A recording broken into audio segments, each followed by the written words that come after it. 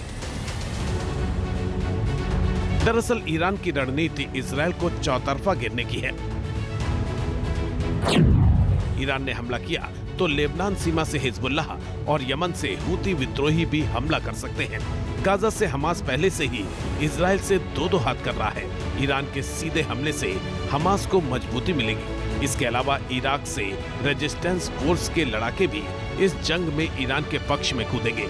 यानी इजराइल पर एक साथ 5 तरफ से हमले होंगे। दरअसल इजराइल बीते साल अक्टूबर से गाजा में हमास के साथ जंग लड़ रहा है।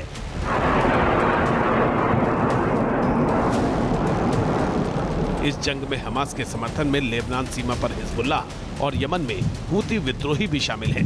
इन तीनों ही संगठनों को ईरान का समर्थन है।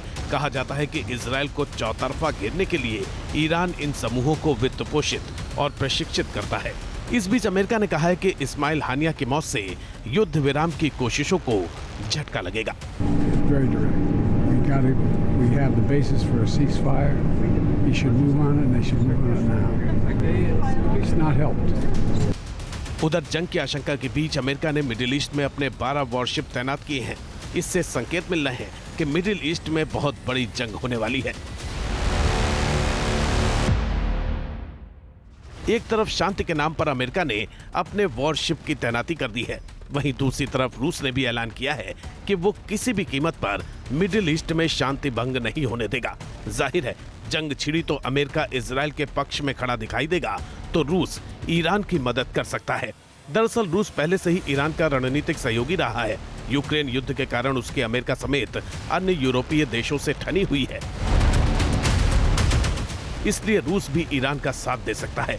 रूस अपने मित्र देशों चीन और उत्तर कोरिया को भी ईरान के पक्ष में लामबंद कर सकता है। यानी अगर ईरान ने इजराइल पर सीधा हमला बोला तो मिडिल ईस्ट में बड़ी जंग छिड़ सकती है और तीसरे विश्व युद्ध जैसे हालात बन सकते हैं। Team news nation.